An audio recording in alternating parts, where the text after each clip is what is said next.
Today we're going to go over a brief summary of Japan's healthcare system by Jonathan Hernandez.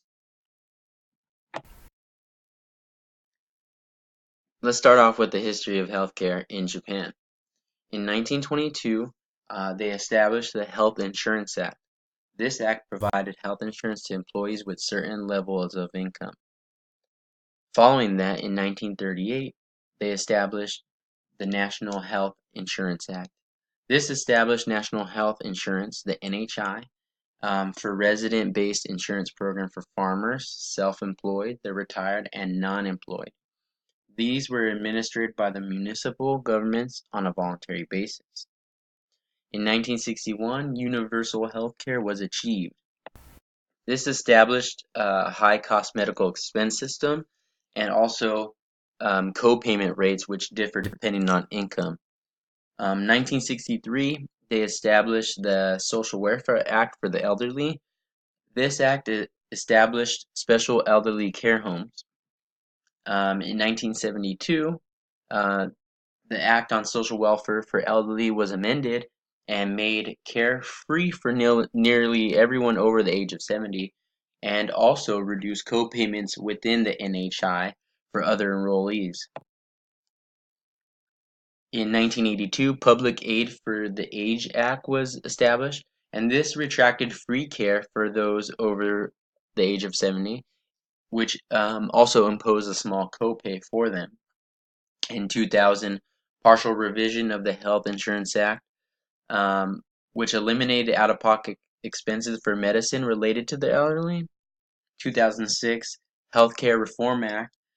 They established a new medical care service system which targeted at people aged 75 or older.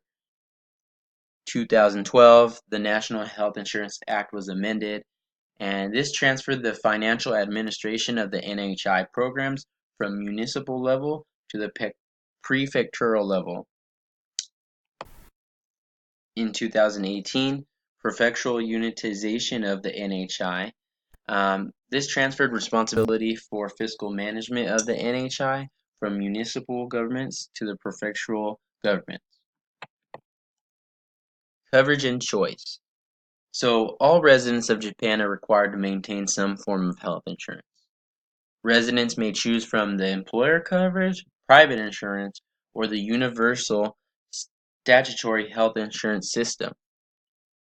There are certain treatments which are not covered by the NHI or employees' health insurance, such as some prenatal care, deliveries and abortions, voluntary vaccinations, orthodontics, health checkup exams.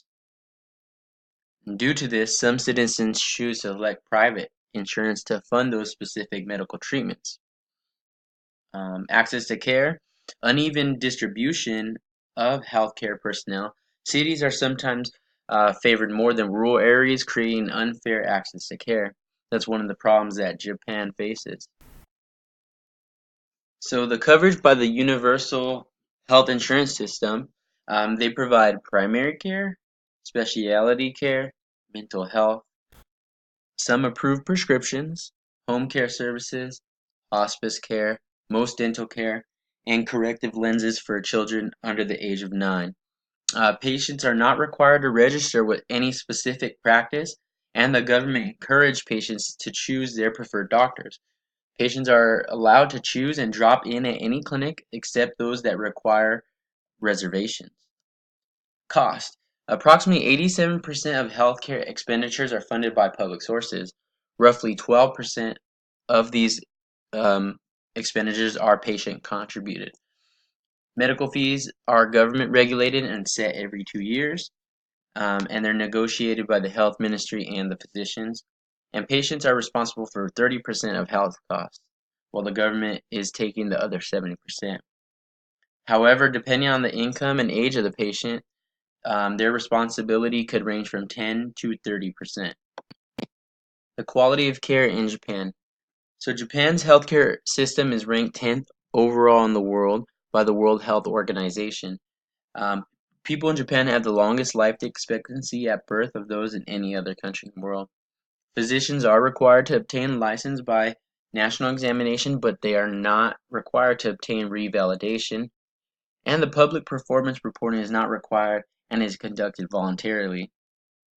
Also, hospital accreditation is voluntary, and annual inspections are conducted each year.